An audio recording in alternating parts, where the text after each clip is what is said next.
Yaa Rabbii kiyyaatti kana keechaa nu baafadhu. Biyya ormaatii nagaadhaan nu galchi. Manni akkanaa kun baay'ee nama jibbisiisa. Hojjechuufii miti waa tokkoof nama hin barbaachisu. Dhugaa dubbachuudhaaf shamarraniif immoo kabajaan ishii waa guddaadha. Shamarran kamiyyuu taanan heerumtanis osoo hin heeruminis biyyaa baatan kabajaan keessan kabajaadha. Dhugaan sinitti maali? Waa hunda keechaa akka tasaa mana akkanaa yoo kan sin ga'u ta'e itti qaxxaltaniin hojjetinaa. Hanga ji'a sadiitii mana tokko kan jarrabamu jechuudha. Mana san keessatti rakkoon garaagaraa nama mudata yoo ta'e gizeedhumaan warra biirootti himanii mala keechaa malachuudha jechuudha. Dhugaan sinitti hima. Omaa namaaf hin godhu. Maallaqni gola madaamitti argatanii omaa namaaf hin godhu. Kabajaa ofii namaaf hin deebisu jechuudha. Egaa ashama harka fuunee kabajamtootaaf daawwattoota hordoftoota keenya nageenyi koo kan jaalalaa fi kabajaa bakkaa fi lafa jirtan isiniif haa baay'atu. Anis obboleettiin keessan bakkaa fi lafa jirutti waaqayyoof galannaa ga'u nagaa fayyaa kootidha. Egaa warroonni mana keenya faaraa taatanii laayik sheer gochuudhaan nu jajjabeessaa isiniin jenna. Viidiyoon ammaa akka jalqaba irratti isinitti agarsiise jechuudha. Baay'een itti saalfadhe viidiyoo kana hanga dhumaatitti dhaggeeffadha jechuudha. Egaa shamarrani nuti shamarrani anis shamarran irraa jireenyi sagaagalummaan tasallee hin bareedus hin barbaachisus. Dubartiin takka dhiira tokkoof uumamte, dhiirri tokkos dubartii tokkoof uumame. Egaa jireenyi biyya ormaatitti nu dararullee jireenya jennee waa arganna jennee rakkoo biyya keenyaa sanirraa biyya ormaatti baanullee biyya ormaa gola ormaa keessa hojjennullee nuti iyyummaadhaaf biyyaa baane malee dhiira dhabne yookaan immoo heeruma dhabneeti miti kan biyyaa baane. Biyyaa ba'uun keenya akka nama tokkootitti hojjennee qaawwa nu rakkiste san guuttachuuf malee likiskisuuf yookaan sagaagiluuf miti jechuudha. Egaa kanan siniin jechuu barbaade jechuudha. Akkuma viidiyoo jalqaba irratti qarcamu godhee isinitti agarsiise argitanii jirtu maal akka inni jedhuuni jechuudha. Viidiyoo kana maal jedheeni maallaqa ati barbaaddu hundumaa siif hin kenna. Biyyatti waan barbaadde ni godhatta. Wanta itti naan jettu hundumaayyuu siif hin godha. Maallaqa barbaadde sa'aatii barbaaddetti sa'aatii madaamin hin jirretti ati waan ani sirraa barbaadu naaf ta'i malee ani immoo maallaqa akka ati barbaaddetti siif hin kennanaan jedheeni jechuudha. Jedheeni. Innaa yeroo jedhuun kana ishiin immoo lakki ani maallaqa keetis hin barbaadu si wajjinis waa takka hin barbaadu jettee akkuma argitan jalaa dheechitii itti deema jechuudha. Viidiyoon baay'ee dheeraadha. Irraa hin muree hambisee jechuudha. Maaliif chaanaalii kiyyaaf jedhee innaa wanta kanarratti jechuudha. Obboloota koo wanti isin beekuu qabdanii mana tokko gaafa gallu mana san keessatti rakkoonni jira yoo ta'e rakkoon akkanaas hin mudachuuf ta'a yoo ta'e maallaqni argatan namatti haa hafu malee kabajaa ofiititu namaa caala. Shamarri kamiyyuu kabajaa ofiitiin bareeddi. Shamarri kamiyyuu naamusa ishii yoo eeggatte bareeddi. Lafarratti bichaa osoo hin taane biyya waaqatittis itti gaafatamti. Gaafa maal taate gaafa dhiira 10 wajjin sagaagaltee lafa irra jiraannu kana qofa osoo hin taane gaafa lafa kanarraallee deemnee hin gaafatamna jechuudha. Waaqayyo nu arga waan ta'eef. Hojiin kun shamarran kamiifuu hin bareedu. Shamarran kamiifuu gaarii miti. Shamarran takka dhiira tokko qofaadha kan ishiin uumamte. Dhiirri shamarran tokko qofaadhaaf kan inni uumame jechuudha. Innaa isaan maallaqa qabu maallaqaan isin attaallaluu danda'u.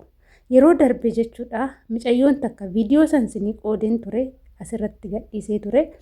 Seenaa obboleettii keenyaa san yeroon qoodu baay'een isaanii seenaan kun keetumaa kan naan jedhan jiru. Seenaa kiyya osoo hin taane seenaa obboleettii keenyaati kanan isinii qoode jechuudha. Ishiin yerootti maallaqa dhabdee abbaan ishii jalaa dhukkubsatee baay'ee rakkattee hacuucamtee rakkoo guddaa keessa seentee jechuudha. Haa ta'utii garuu ilmi jaartii jechuudha. Ilmi jaartii ishii bira hojjettu yoo kana na wajjin raawwatte ani maallaqa ati barbaaddu hundumaa siifan kenna jedheen. Ishiinis immoo maallaqa kana yoo nan argadhe abbaa koo nan fayyifadha jettee rakkoo kana keessa wajjin seentee jechuudha. Erga rakkoo kana wajjin keessa wajjin seenteeti daa'imti garaatti ishee hafee gaafa daa'imti sun dhalatu aga daa'imti sun dhalatutti maal jedhaniini haatis ilmi ishii fuudhee gara biraatii daa'ima argachuu hin dandeenye garuu tanarraa waan daa'ima godhatee fi da'i baqqaa rakkoon qabu guddifatta daa'ima kee asumatti jedhanii garuu gaafa daa'imti sun dhalatu daa'imatti agarsiisuu didanii ishii tikkeetti muranii biyyatti ishii darbanii jechuudha. Egaa kaayaa obboloota koo nuti shamarran jechuun gaafa dhiira tokko wajjin walitti dhiyeenya goone akka daa'imas deenyu beekuu qabna. Biyya kanatti immoo iyyuu qalbiin akkas hin jiru. Osoo tasa dogongortee guyyaa tokko dogongortee wanti kun wanti keessattuu wanti dharaa kun badaadha. Dogongortee odoo waan tokko raawwattee wanta dharaati waan ta'eef daa'imti garaatti si hafuu danda'a.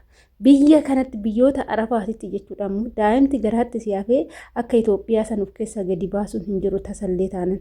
Daa'ima Itoophiyaatti amma ijoollee hedduun waan akkana raawwachaatiin ni baafatu jechuudha. Garuu biyya kanatti hin jiru. Wanti akkasii hin jiru. Daa'imaa miti dhiinni titee kan torbee tokkoo todoo ta'e hin sarmani jechuudha qoricha siin kennan biyya kanatti. Rakkoon kun yoo sirra ga'ee dhukkubnis jira. Dhukkubni hedduunis kan namarra ga'uu jira jechuudha. Nama tokko walitti dhufuun duratti jarroonni biyya Arabaa ni beektu. Dhukkubni isaan hin qabne hin jiru. Dhukkuba garaagaraa qabu jechuudha. Wantumti isaan hin dhukkubsanne hin jiru. Sanuummoo jaarsa tortoraa kana wajjin waan akkasii raawwatu shamaa jechuudha. Namni isaanii shamaa tortoraa jechuudha. Waan tokkollee namatti hin tolan akka mataa gootan akkasittiin ilaalaa jechuudha. Isiniif galee miti. Mana san keessa rakkoon akkanaa ni jira yoo ta'e dhoksitan taanan gaafa rakkoon sinirra ga'e gadi ba'anii bu'aan qabu.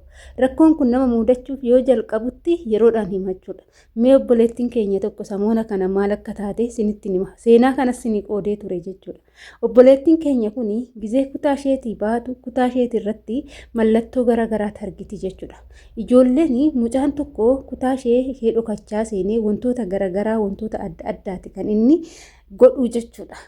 Ishiin ni argitu uffata ishii gara jalaati kan inni fudhatee waan inni ittiin godhu ishiin hin beektu ni fudhata jechuudha. Inna mucayyoon tun akkaman godhaa maal godhuu wanta akkanaati wanti kun jettee naan mari'atte jechuudha.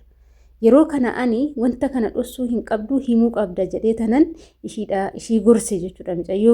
Mucayyoon gorsa kiyya qabattee akkuma ni jedheenitti guyyaa kaan haadhatti himte jechuudha. Waan jiru hundumaa haadhatti himte rakkoo ta'aa jiru hundumaa haadhatti himte.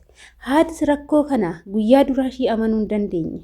Waan ishii sobdu seete. Erganatti himtee dhukadhee tana furmaata rakkoo kanaa fida jettee akkuma jette mooyyuu dhukattee furmaata rakkoo sanii argattee jechuudha. Gizee kana mucayyoon tuni rakkoo kana keessaa obbaafte. Erga guyyaa saniitii jalqabee mucaan kuni ol jedhee mucayyoo san ilaaluu ittiin dubbatu kan duraan kiinnu waan meeqan kana naa godhe makaraa ishii godhu har'a garuu ol jedhee ishii ilaalu jechuudha. Bakka ishiin jirtutti ol jedhee waa hin godhu jechuudha. Sinitti hima.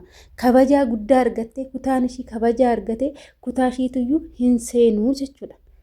Argitanii miti amma nagaa ishiitiin hojii ishiitti fufte osoo waan kana dhoksitee osoo akka uffata fuudhuu jechuun uffata shamarranii jalaan uffatamu tokko fuudhuu jechuun qixxee waan ishee gudeede jechuudha. Dhugaan sinitti hima.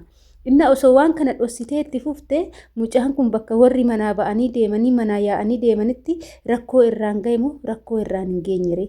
Garuu himachuu fi dubbatachuun ishii furmaata guddaa itti fidee haatiif abbaan mucaa ofii qaxaaxanii rukutanii garafanii sirreeffatanii kun warra mucaan sirraa'ee ishii naannoo ishiin jirtuyyuu hin dhiyaatu jechuudha. Nagaatti baatee fataa jettee hojii ishii hojjetachaa jirti.